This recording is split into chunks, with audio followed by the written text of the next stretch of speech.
Bapa kami di surga, pada siang hari ini kami sangat bersyukur kepada Tuhan. Karena Tuhan masih memelihara kami, menjaga kami dan masih mengizinkan kami untuk kembali belajar firman Tuhan. Tuhan berkati kami supaya firman Tuhan boleh kami dapat memberkati dan mendapat sesuatu yang baru melalui belajar firman Allah. Terima kasih Bapa, kami sudah berdoa dan siap untuk mendengarkan firman Allah. Haleluya. Amin. Baik Bapak Ibu Saudara yang Tuhan Yesus kasihi, pada kesempatan ini saya secara pribadi berterima kasih dan mengucap syukur kepada Tuhan dan berterima kasih kepada para gembala dan semua pengurus ini telah memberi kesempatan untuk saya melayani atau membagikan berkat renungan dari Papua. Saya percaya ini bukan sesuatu yang bukan kebetulan, tapi ada rencana Tuhan untuk saling berbagi, saling menguatkan satu sama yang lain melalui renungan-renungan yang dibagikan oleh orang hamba Tuhan yang lain, bahkan yang saya bagikan pada kesempatan hari ini. Bapak Ibu Saudara, langsung saja kita membuka Alkitab kita di dalam Kisah Rasul pasalnya yang kedua, ayatnya yang ke-41 sampai dengan ayatnya yang ke-47. Sekali lagi Kisah Rasul pasal 2 ayatnya yang ke-41 sampai dengan ayatnya yang ke-47. Tapi saya mengajak kita membaca satu ayat saja di ayatnya yang ke-42. Ayatnya yang ke-42 firman Tuhan berkata, mereka bertekun dalam pengajaran rasul-rasul dan dalam persekutuan, dan mereka selalu berkumpul untuk memecahkan roti dan berdoa. Bapak Ibu Saudara yang Tuhan Yesus kasihi, firman Tuhan atau pembacaan kita pada saat ini saya memberikan tema untuk kita belajar bersama-sama, yaitu hidup dalam ketekunan. Hidup dalam ketekunan. Hidup dalam ketekunan bukan sebuah hal yang mudah. Seringkali kita hadapi dengan banyak persoalan yang kita hadapi. Baik itu di dalam keluarga, di dalam pribadi, bahkan kelompok. Namun, sejarah mencatat bahwa orang-orang yang bertahan atau orang-orang yang bertekun, dia pasti berhasil, bahkan menyelesaikan, bahkan menyukseskan apa yang dia rindukan, ya, ataupun juga memperoleh kemenangan yang dia dapat oleh karena ketekunannya, ya. Berkaitan dengan perjalanan iman kita sebagai orang percaya, maka hidup dalam ketekunan itu merupakan sesuatu yang harus syarat bagi orang Kristen atau orang percaya sampai akhir perjalanan hidup kita. Bapak Ibu Saudara yang Tuhan Yesus kasih, mengapa kita harus bertahan atau harus hidup di dalam ketekunan? Seperti tadi, karena kita seringkali menghadapi dengan tantangan, banyak hal, persoalan menghambat kehidupan kita. Karena itu kita hidup di dalam tekun. Tekun di dalam siapa? Ya, Bapak Ibu Saudara yang Tuhan Yesus kasih. Untuk itu supaya kita hidup di dalam tekun, hidup di dalam ketekunan kita sebagai orang percaya, setidaknya kita belajar dari kehidupan orang-orang percaya pada awal gereja mula-mula, yaitu para rasul dan orang percaya yang lainnya. Pada konteks yang kita baca ini adalah bagaimana kehidupan jemaat mula-mula, cara hidup mula-mula, ciri daripada orang percaya pada masa itu.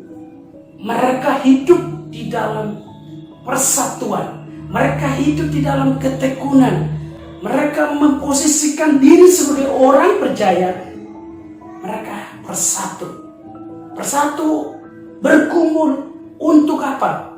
Untuk memuliakan nama Tuhan. Bapak Ibu Saudara yang Tuhan Yesus kasihi, bagaimana supaya kita hidup di dalam ketekunan? Setidaknya ada 3 poin penting yang kita belajar dari kehidupan para orang percaya gereja mula-mula. Yang pertama adalah tekun dalam pengajaran rasul-rasul. Ayat yang kita baca tadi jelas berkata mereka itu adalah orang percaya yang disampaikan, yang dihotbahkan oleh Petrus setelah mereka percaya kepada Tuhan. Mereka tidak cukup bagi mereka percaya saja, karenanya mereka terus bertekun dalam pengajaran. Ayat yang kita baca bagian pertama, mereka bertekun dalam pengajaran rasul-rasul yang disampaikan oleh Petrus dan teman-temannya. Apa yang disampaikan? Firman Allah. Firman Allah yang mereka terima, yang diberikan Allah itu kepada para murid. Para murid mereka tidak tinggal diam, tapi setelah itu mereka memberitakan firman Allah kepada banyak orang, dan banyak orang yang percaya menjadi anak-anak Tuhan. Kira-kira Alkitab mencatat ayat sebelumnya 3.000 orang jiwa yang sudah diselamatkan, dan kira-kira berarti lebih banyak dari itu. Orang-orang ini mereka bertekun mendengar firman Allah. Mendengar firman Allah. Gereja mula-mula begitu mencintai firman Allah. Gereja mula-mula begitu memfokuskan prioritas firman Allah dalam kehidupan mereka. Mereka tekun dalam pengajaran. Mereka tekun dalam firman Allah. Karena firman Allah itu yang bisa mengubah, yang bisa membawa mereka kepada kemenangan yang pasti. Karena itu Bapak Ibu Saudara yang Tuhan Yesus kasihi, tidak cukup kalau kita hanya mendengar dari khotbah, dari mana-mana. Tapi ada lebih baik lagi, kita harus mengambil waktu untuk menggali, belajar firman Allah, mengingat terus dan melakukan firman Allah. Dan firman Allah itu menjadi fondasi dalam kehidupan kita, sehingga kita hidup di dalam ketekunan. Bapak Ibu Saudara yang Tuhan Yesus kasih, firman Tuhan supaya kita tidak khawatir, supaya kita tidak bimbang ragu dengan situasi kondisi yang kita alami saat ini, yang kita alami hari ini. Tantangan akan terus mengalir, tantangan akan terus datang di dalam kehidupan kita sebagai orang percaya. Tapi kalau kita hidup di dalam Tuhan, kalau kita tekun di dalam firman Allah, maka kekhawatiran akan menjauhkan dari diri kita, dan itu tidak seberapa. Karenanya itu mari kita utamakan firman Allah. Matius pasal 6 ayatnya yang ke-33 di sana dijelaskan, carilah dahulu kerajaan Allah, maka semuanya akan ditambahkan kepadamu. Artinya apa? Utamakan firman Allah. Artinya apa? Utamakan, sekali lagi utamakan firman Allah. Firman Allah itu menjadi landasan dalam kehidupan kita. Jangan kita sibuk dengan lain-lain, jangan kita tekun dengan berbagai hal, tapi tekunilah firman Tuhan agar kita boleh memperoleh kemenangan di dalam kehidupan kita sebagai orang percaya. Hal yang kedua yang bisa belajar dari renungan bagaimana hidup dalam ketekunan. Hal yang kedua adalah tekun dalam doa. Ayat yang sama juga, kalimat berikutnya berkata, yang terakhir dijelaskan, dan mereka selalu berkumpul untuk memecahkan roti dan berdoa. Gereja mula-mula salah satu teladan yang mereka berikan adalah doa. Memang gereja mula-mula memang benar, mereka utamakan Tuhan dan mencintai firman Allah, tetapi mereka tidak mengabaikan doa. Mereka selalu bersama-sama doa. Doa untuk apa? Doa untuk supaya mereka tetap bertahan, tetap tekun di dalam kepercayaan mereka sebagai orang percaya, sebagai anak-anak Tuhan. Jangan sampai situasi, keadaan, karena waktu-waktu itu adalah masalah-masalah begitu luar biasa, peperangan yang terjadi. Bisa saja mereka meninggalkan kepercayaan mereka sebagai orang percaya. Karena itu doa itu sangat penting. Doa menguatkan mereka, doa membawa mereka bersatu untuk memuji, memuliakan. Melalui doa mereka bersatu mendoakan satu sama yang lain, menguatkan iman mereka, memberkati satu sama yang lain. Karena itu Bapak Ibu Saudara yang Tuhan Yesus kasih, jangan berhenti-hentinya kita berdoa, tapi doa jadikan diri kita dalam sesuatu yang sangat dibutuhkan oleh orang percaya. Bapak Ibu Saudara yang Tuhan Yesus, doa jangan jadikan sebagai musiman, tapi doa jadikan sesuatu yang dari kebiasaan. Kalau musiman berarti hanya saat-saat masalah atau tantangan yang kita alami baru kita berdoa. Kalau saat baik-baik kita tidak usah berdoa. Bukan itu. Doa selalu, kita selalu doa naikkan. Karena melalui doa kita bisa naikkan ucapan syukur. Melalui doa kita bisa menolong, mendoakan keluarga, saudara, siapa saja orang percaya yang lain. Dan melalui doa juga kita bisa memohon belas kasihan dari Tuhan untuk membantu kita dalam situasi keadaan kita. Mungkin keadaan kita ekonomi, atau mungkin kesehatan, sakit, penyakit, atau mungkin kebutuhan-kebutuhan yang lain. Hanya doa saja.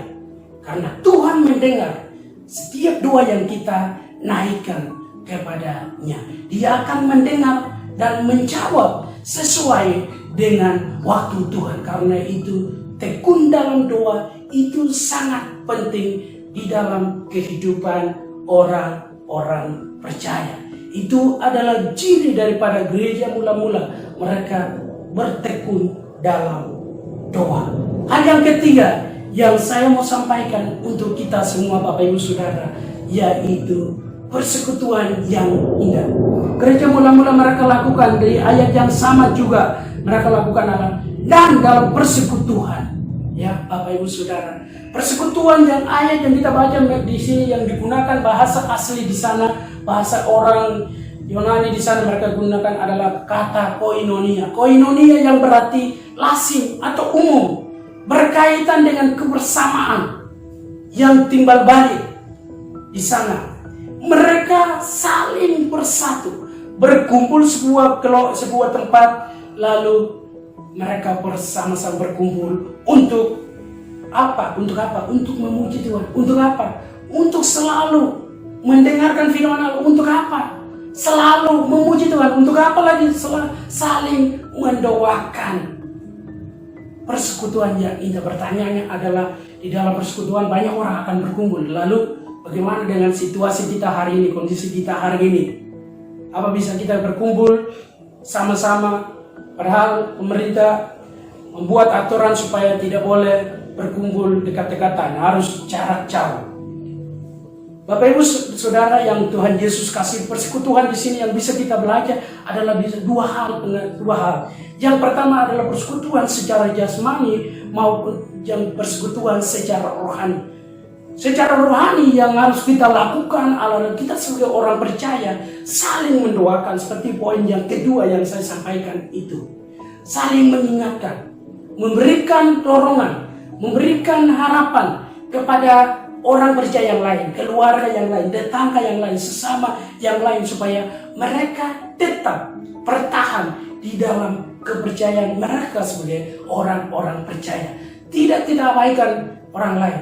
Kita harus mengingatkan, mungkin melalui apa saja, melalui WA, melalui chattingan dan lain sebagainya.